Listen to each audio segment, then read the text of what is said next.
Once again, Merry Christmas. If you have your Bibles, you would open to Isaiah 53.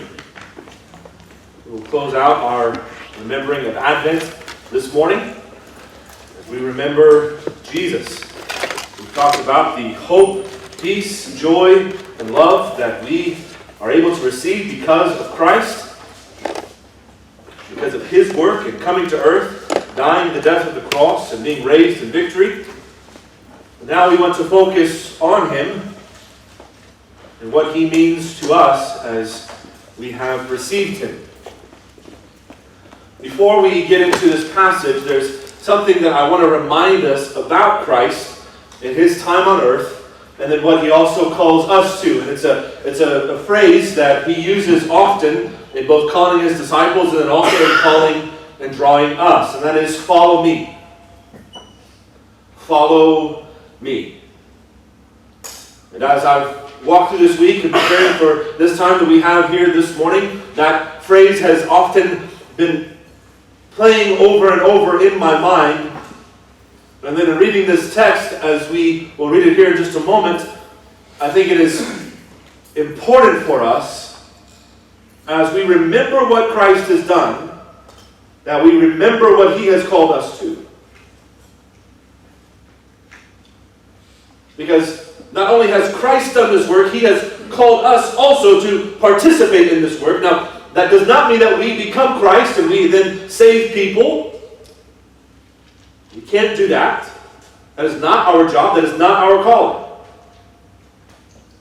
But, as representatives, as ambassadors for Christ in the world, we are to display Him by our lives and by our actions. And we will display Him by following Him, His example. Christ Himself has told us over and over in the Gospels, by His word that has now been passed on through the ages, He has told us that our lives will be similar to His. That if they hated Him, they will hate us. That Christ's life here on earth was not filled with the comforts and the worship due to Him as being the God-man, but rather it was full of trials and tribulations and suffering, as we will read here in Isaiah 53. So as we follow Christ, we will follow in His grief, in His suffering. Indeed, Christ tells us that if we are to be His disciples, we must deny ourselves daily, take up our cross, and follow Him. Follow Him. And I think too often we forget or neglect this calling upon our lives. We want Christ to be something different for us. And indeed, as we've talked about, when we talked about hope and joy and peace and love, He is something different for us, but not the way we often want it as human beings. We want Christ to be for us the golden ticket into the Willy Wonka of comfort and security, where nothing bad ever happens to us, nobody in our lives ever gets sick or dies or loses their job or struggles in life. We don't want to struggle at all. We want Christ to be that kind of God for us, where we never have to feel the weight of sin upon us or people we love, and indeed, we don't want to have to deal with all the brokenness in the world. We don't want a Jesus who asks us to follow Him to the cross. Not really. And many of us, whether even now or in the past in our lives, we have often sought Jesus to be that for us. A way for us not to have to experience the fallenness of this life. Instead of what Christ truly is and what He has confessed Himself to be. A way of hope, joy, peace, and love in the midst of the fallenness, and the brokenness, the suffering, and the grief, and the mourning that often accompanies this life. So as we read Isaiah 53 this morning, I want us to read it through the lens of Christ's calling to us to follow Him. Because we will miss what Christ truly is to us if we do not read it in such a way. If we do not read Him in such a way. If we do not find Him in such a way. Isaiah 53, starting in verse 1, says this: Who has believed what He has heard from us? To whom has the arm of the Lord been revealed? For He grew up before Him like a young plant, like a root out of dry ground. He had no form or majesty that we should look at Him, and no beauty that we should desire Him. He was despised, rejected by men, a man of sorrows and acquainted with grief. And as one from whom men hide their faces, He was despised, and we esteemed Him not. Surely He has borne our griefs and carried our sorrows, yet we esteemed Him stricken, smitten by God, and afflicted. But He was pierced for our transgressions. He was crushed for our iniquities. Upon Him was the chastisement that brought us peace, and with His wounds we are healed. All we like sheep have gone astray. We have turned every one to his own way, and the Lord has laid on Him the iniquity of us all. He was oppressed and He was afflicted, yet He opened not His mouth. Like a lamb that is led to the slaughter, and like a sheep before its shearers is silent, so He opened not His mouth. By oppression and judgment He was taken away. And as for His generation, who considered that He was cut off out of the land of the living, stricken for the transgression of my people? They made His grave with the wicked, and with a rich man in his death, although he had done no violence, and there was no deceit in his mouth. Yet it was the will of the Lord to crush him. He has put him to grief. When his soul makes an offering for guilt, he shall see his offspring. He shall prolong his days. The will of the Lord shall prosper in his hand. Out of the anguish of his soul he shall see and be satisfied. By his knowledge shall the righteous one, my servant, make many to be accounted righteous, and he shall bear their iniquities. Therefore I will divide him a portion with the many, and he shall divide the spoil with the strong, because he poured out his soul to death, and was numbered with the transgressors. Yet he bore the sin of many, and makes intercession for the transgressors. As we consider Christ this morning, and especially His call upon us to follow Him, it is vitally important that we remember what Christ is calling us into. He is not calling us into prosperity, peace, and tranquility in this life. Indeed, we are called as Christians to enter into Christ's suffering. Paul says it multiple times in his letters to the churches. I am filling up the afflictions of Christ. What does Paul mean when he says it? What he means is this: I have entered into following Christ in such a way that my life, my comfort, my security is forfeit because I follow Jesus.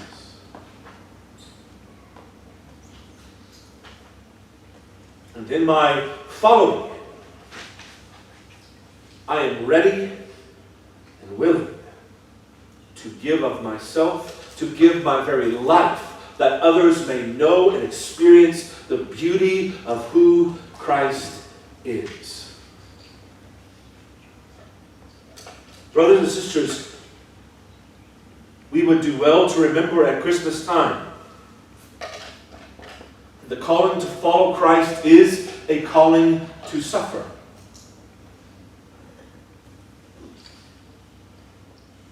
It will be suffering in this life. Because everything that our human hearts want to run to are things that ease our suffering. We want to be out from under all of it as much as we can. We want it for our children. We want it for ourselves. And so we try and find these bubbles of security for ourselves. Where we are comfortable, we're surrounded by people who are comfortable for us, We don't really want to give more than we can receive.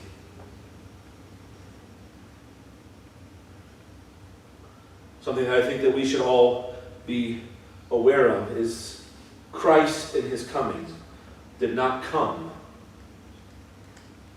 to attract our attention.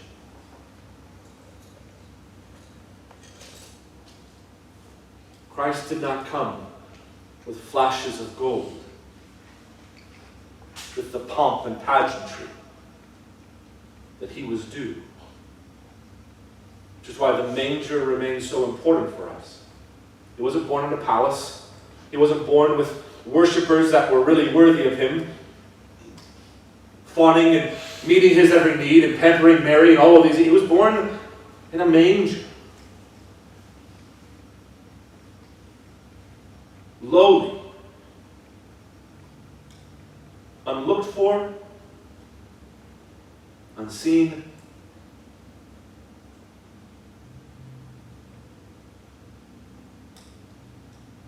This is important for us because we often, and indeed too often, especially in the American church, want to make Jesus flashy and attractive. We want to somehow pretend that Jesus has changed since his birth, since his time here on earth.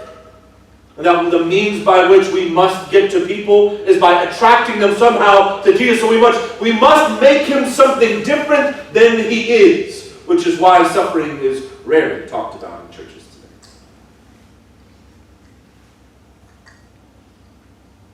Which is why so many people, if they have maybe heard these verses in Christmas sermons this Christmas time, we're not talked about how we are to share in this, but rather that Christ has done this so that you can have something different. Brothers and sisters, don't believe it. Don't believe it. Christ has called us directly into the path of the suffering that he has endured for our sanctification, and so that we might, as called by God, be used to see what Christ saw through his suffering. Christ being willing to suffer the death of the cross so that we might have healing. So that we might have peace, so that we might be able to look forward to something better than this life in heaven. Christ doesn't die so that we can somehow all have all the things we wanted here in this life. Christ dies so that we can endure this life because of the hope of heaven. Make no mistake, brothers and sisters. If we are to follow Christ, we will often be marginalized, unseen, unimportant to the Lord. And if you've somehow imagined a different way, you may not really be following Christ. Now, that is not to say that there won't be Christians who are given a platform and who are seen differently than you and I might be normally seen. But what I'm telling you is this: Christ would not have had the platform that many Christian people that you see in the limelight would have. Christ would have been forsaken by them. Because Christ did not come in this life, when he came, born in the manger, to be the most popular,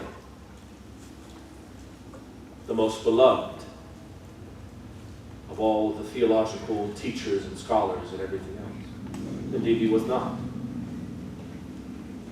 Even his own disciples at various times battled as to whether or not this was really the guy. John the Baptist, after he's put in prison, sends his disciples to Jesus to be like, listen, we heard you were the one, and I'm stuck in prison. Are you really the guy?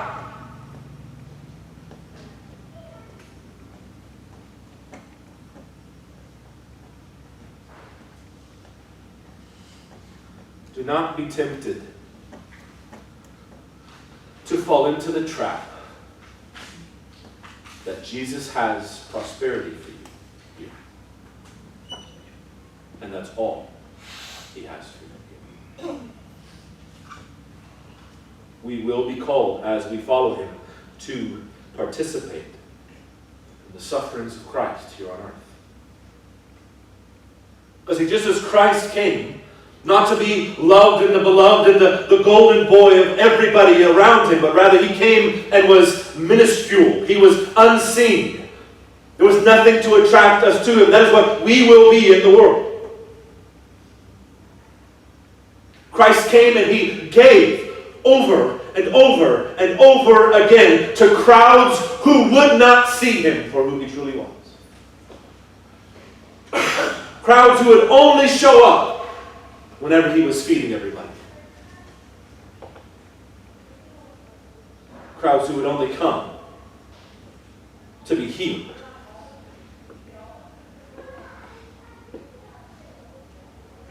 Often when I reflect on these things, I have to check my own heart. Why do I come to Jesus? Do I come out of love, to give my life, to offer my life as the offering? Or do I demand that he give? And so I come. Why do you come to him? Why do you stay with him? Is it out of the adoration that comes as he has poured his grace to unworthy recipients such as we are? Or are you just still waiting for him to finally do what you've demanded of him? Do you only keep coming back because you asked of him something back there that he has not yet fulfilled, and you're just hoping that he's going to be the one to finally give you what you feel you really need? Or have you come, as it says in Romans 12, have you come to lay your life down as the living sacrifice before a God who is worthy of your life? That is Christ's call to follow. It's not to come and just get. It's come to give. Which is why Jesus tells us again and again, count the cost before you say, you're mine. Let's not get down and lay the foundations of a tower that we're going to build together only for you to want to quit halfway through because you feel the work is too hard. Count the cost. We see this when Jesus talks to James and John, the brothers Zebedee. When either they or their mother come to them like, hey, listen, Jesus, we want you to do something for us. Jesus says, what is it you want me to do? Let us sit at your right hand. Let us sit beside you in glory. Let us be seen as being your followers. Let us be seen as being faithful. Let us be elevated above our brethren. Jesus asked them an interesting question that we must consider, because he will ask us the same thing. Are you able to drink the cup that I have been given? Unless there is any mistake, we are not talking about this nice, fun party cup where everything's hunky-dory, just love and Shekinah glory, just all over the place. Jesus was talking about the cup of his suffering. The cup of what obedience really looked like for Jesus to the Father. You were able to drink that cup. The brothers, as ignorant as they were, yeah, we love drinking. Let's do that. Jesus says, you don't know what you're talking about. But to give the seats next to me is not mine to give, it is the Father's, but you will drink the cup. Why? Because Jesus was punishing them? No, because they were going to follow Christ. They would be ones that Christ had chosen to carry his name to the nations. They would experience what it really meant to follow Christ, and it wasn't following him him into the kingdom where they get to be at his right and left hand, and they get to be showered with all of these gifts, where they get to be seen as all of these wonderful people. No, they got to experience following Christ in drinking the cup of suffering. Sacrifice of obedience.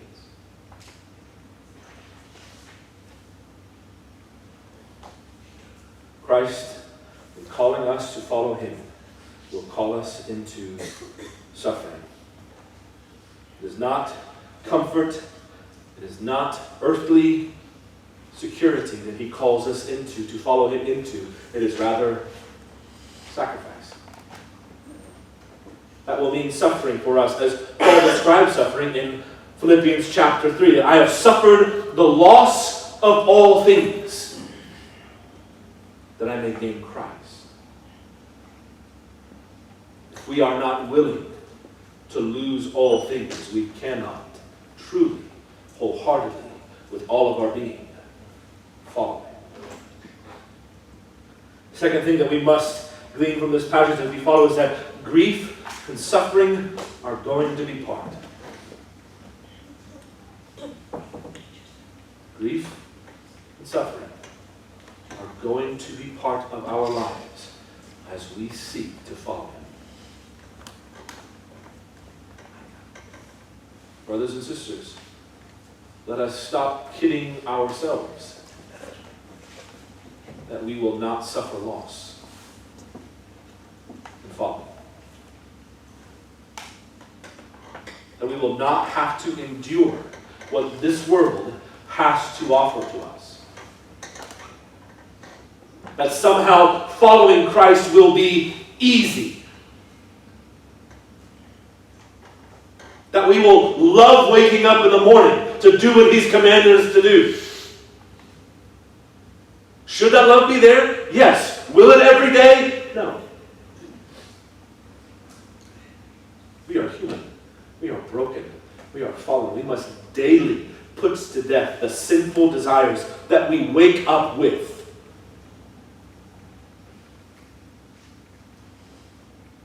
Just to give you one expression of just kind of our way, look at Christmas morning.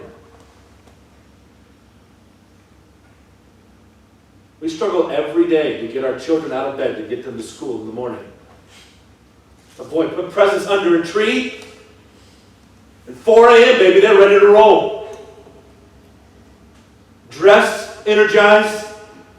They'll make themselves breakfast. They'll do whatever they got to do to get to those presents. Is that not our hearts? I'm not saying there's anything wrong with our children knowing and desiring the things that we have to give them. I'm not saying, but isn't that our hearts? Isn't that a reflection of how broken we can be? That even upon waking, our hearts don't automatically turn to God and thanking him for the day?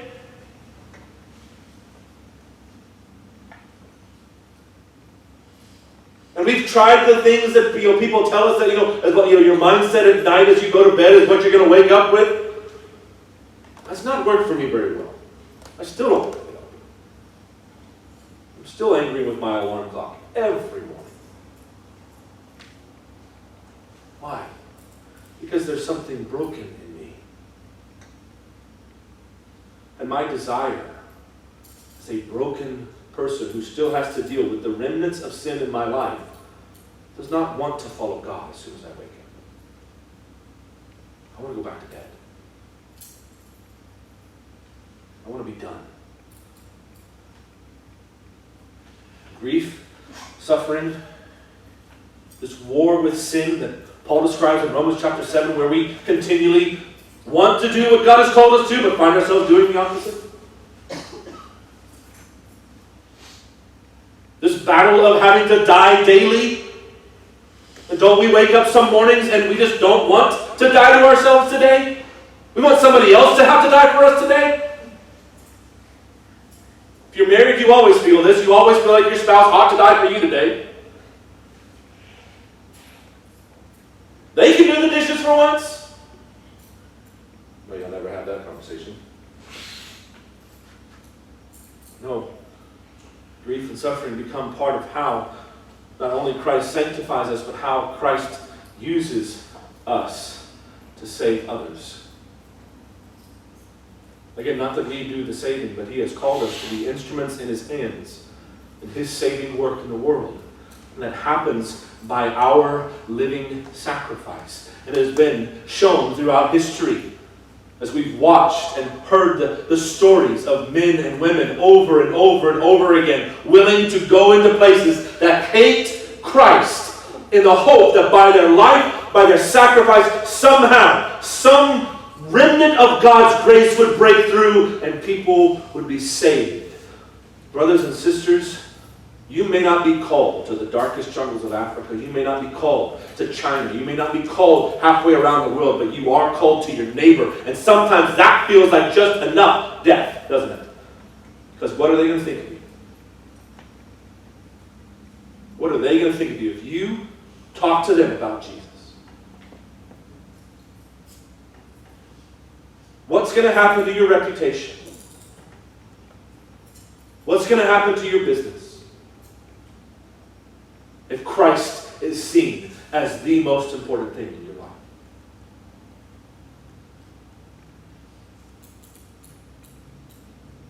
Don't we get afraid? Don't we get afraid about the pain that's going to cause us to try and pursue someone to Christ and all the work that takes? You ever tried to walk with somebody for years in hopes that they'll come to Christ instead of quitting after the Romans road? Listen, I'll tell you, it's cheap evangelism to just find somebody you've never met, share the gospel with them, and then never have to see them again. It's cheap. It's not what we're called to. We're called to make disciples. And making disciples, that takes work, that takes sacrifice, that takes our time, that takes our effort. And guess what? There are times we get mistreated, don't we?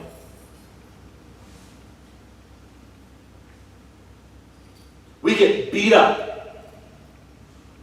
When we've loved people, we've cared for people, and all they do after they've left us, after they say they don't want to have anything to do with us anymore, they just beat us up now. Maybe not physically, but they slander us, they gossip about us, they tell all kinds of tales about who we are and what we've done and all the things that they think that we should do differently, Boy, don't we hate that.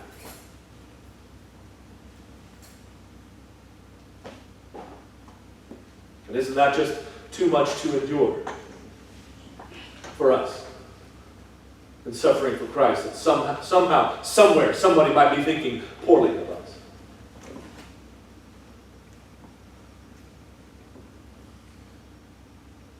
Brothers and sisters, the call to follow Christ in loving people is going to mean that similar to Christ, but not the same, similar to him, we will be bruised for others. We will bear the scars and the stripes of other people's words, slanders, gossips. And too many of us, for too long, have backed away from following Christ because we felt that pain was too much to bear. Brothers and sisters, pay attention. To follow Christ is to be ready and willing to bear griefs and sufferings like Christ did.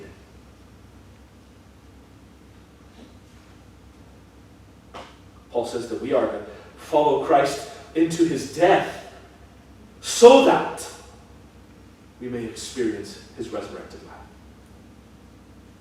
Don't imagine that that's going to be a nice, peaceful, you just kind of fall asleep and go into death, type death. That's not what he came to do. It will be a death like the cross for us.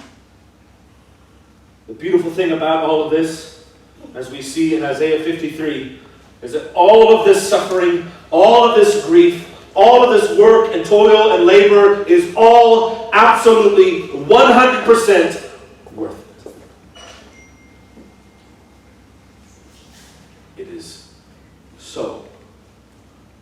worth it. Turn with me to 2 Corinthians chapter 4.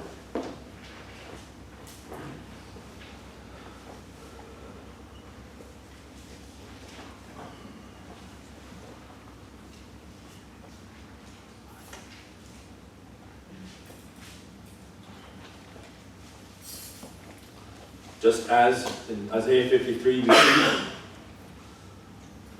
that Christ's work and the suffering that he endured all was to be able to make the unrighteous righteous, to see the soul saved, to see the ministry and work done so that God is glorified.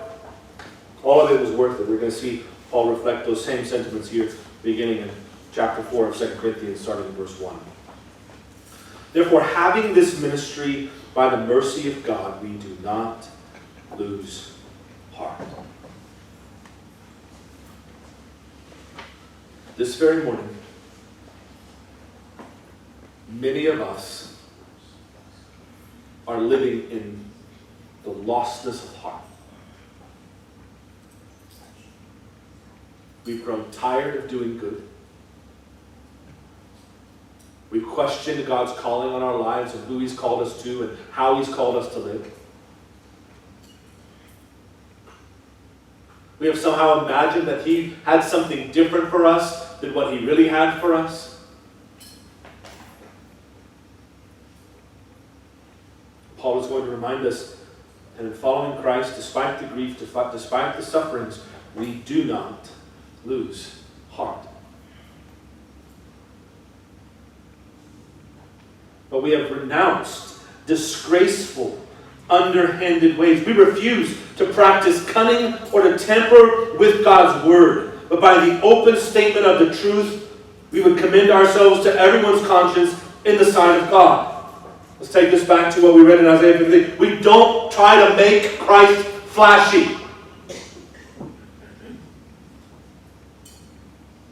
We don't try to change him just enough where he looks pretty to the world. He's never going to do that, as he truly is. There will always be the blood-stained cross that he calls us to. You can't make that pretty. But boy, it's worth it. And even if our gospel is veiled to those who are perishing. There will be people we're called to love who are bound for hell, and there's nothing we can do to change that. In their case, the God of this world has blinded the minds of the unbelievers to keep them from seeing the light of the gospel of the glory of Christ, who is the image of God. For what we proclaim is not ourselves, but Jesus Christ as Lord, with ourselves as your servants for Jesus' sake. We are made servants as Christ made himself a servant. Indeed, in Isaiah 53, that's what God calls Christ, my servant. We are to follow him. We are to follow in the service of God. We are now servants on others' behalf for the sake of Christ. Why? Because that's what he did for us. Verse 6, for God who said, let light shine out of darkness, has shone in our hearts to give the light of the knowledge of the glory of God in the face of Jesus Christ. But we have this treasure in jars of clay to show that the surpassing power belongs to God and not to us. We are afflicted in every way but not crushed, perplexed but not driven to despair, persecuted but not forsaken, struck down but not destroyed, always carrying in the body the death of Jesus, so that the life of Jesus might also be manifested in our bodies. For we who live are always being given over to death for Jesus' sake, so that the life of Jesus also may be manifested in our mortal flesh. So death is at work in us, but life in you. Do you not hear even Paul, New Testament? Paul never shies away from describing our work as Christians as being in line with suffering, death, sacrifice. Brothers and sisters, if we have ever believed that our lives will somehow escape in this time we have here on earth, escape the sufferings of this life, we have believed a different gospel. And we are probably following a different Jesus. Because we are to carry in us Christ's death, his suffering in this life, so that we give to others as he gave to us, in order that the life of Christ truly may be shown in us. So that when trials come, we do have joy, we do have peace, we do have hope, despite what may be going on around us. That when we grieve as those who have hope, not as those without it. Even though we do suffer, we suffer differently because we have Christ. Since we have the same spirit of faith according to what has been written, I believed and so I spoke, we also believe and so we also speak, knowing that he who raised the Lord Jesus will raise us also with Jesus and bring us with you to his presence. For it is all for your sake, so that as grace extends to more and more people, it may increase thanksgiving to the glory of God. Verse 16. So we do not lose heart. Though our outer self is wasting away, our inner self is being renewed day by day. I want to ask you this morning, follower of Christ, are you being renewed day by day in Christ? Are you pursuing the things in your life that will be renewing to you? He has given us three things. God has given us three things by Christ's work on our behalf for our renewing. He has given us his Spirit to dwell within us. And if he gave us nothing else, that would be enough. But he has also given us his word, that his Spirit affirms and leads us into truth, so that we are consistently and constantly focused on him as he has revealed himself in his word. And that he has given us the body, the church. We are never alone in our work, in our suffering, in our sanctification, because we are a part of his body. And the people that we walk with are experiencing with us what it feels like to follow Jesus in their lives. Are you pursuing, by your life, by what you prioritize, are you pursuing the things for your renewal daily? Many of us, if we have found ourselves losing heart in our following of Christ, most likely we have also found ourselves neglecting what he has given for our renewal. We have neglected his Spirit in us, we have neglected his word, or we have neglected his body, the church.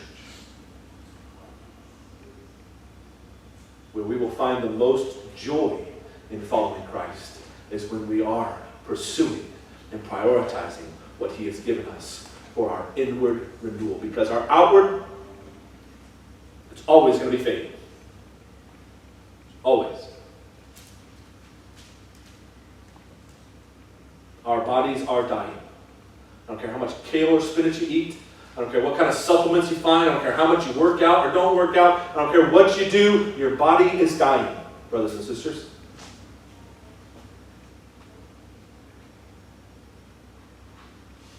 But even as our body fades, he still will renew your inward being. And until our last breath, he has work for us to do.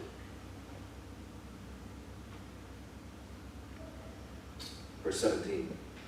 For this light, momentary affliction is preparing for us an eternal weight of glory beyond all comparison.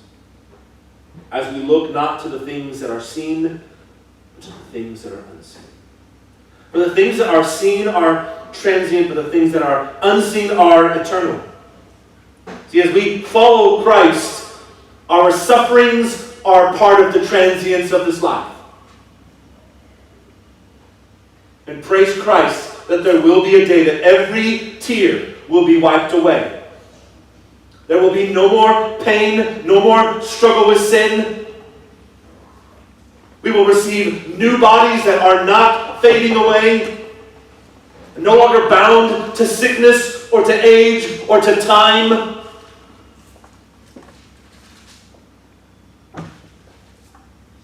So we don't focus on our sufferings, we endure them. Why? Because it is preparing for us for the glory of the eternal heaven.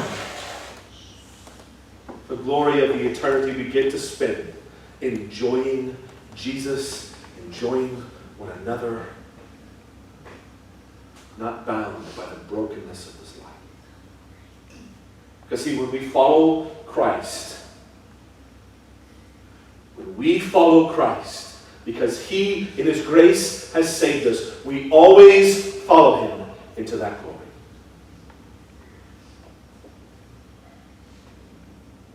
As we follow Him, He always leads us, yes, through suffering, but always into heaven.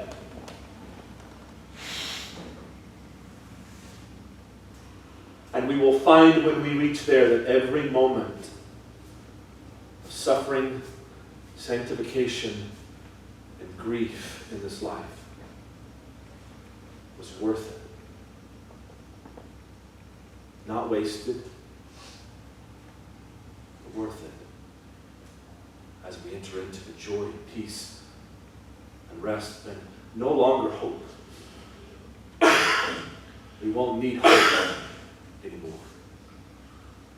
Because it will be fulfilled. We will see and experience the beauty and glory of what He has promised as we follow Him here.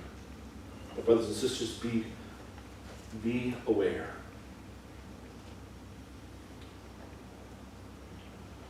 What He calls us to hear will be labor for us, be work for us, be suffering for us.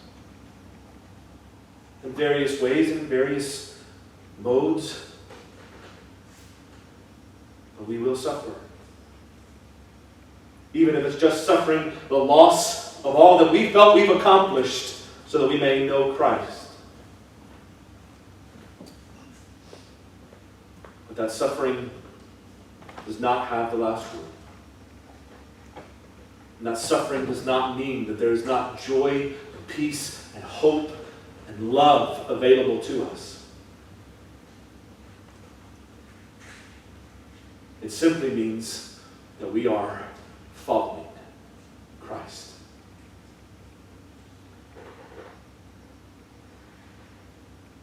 So brothers and sisters, I don't know how or what your life feels like right now. Maybe you've been in a season of suffering because God is gracious to us and often gives it to us in seasons. Maybe you've just come out. Maybe you're in a different season and you're worried that you're about to enter a season of suffering because you know it might be coming. Wherever you may find yourself this morning, look to Jesus, the author and perfecter of our faith, who for the joy set before Him endured the cross, despising the shame. He has called you, brother and sister, to follow Him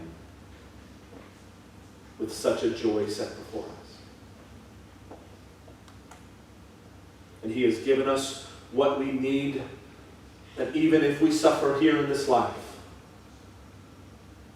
even if we are shamed because of our association and love for Christ, there is joy to be had for us. And there is nothing we cannot endure as we are made ready for the glory of heaven. this morning, may it be that our hearts take joy in following him. May it be that if we are in the midst of suffering, or if we are still feeling the stings of suffering for something that may have happened in the past, may it be that we return those things over to him and receive from him the renewing that he has for us.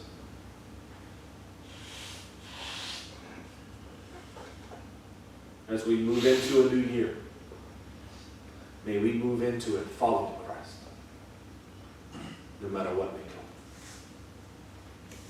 And may it be that through us, his people, his church, may it be that we see people come to know and experience Christ's love because of our willingness to suffer in following him and being obedient to what he has called us to and making disciples of all nations.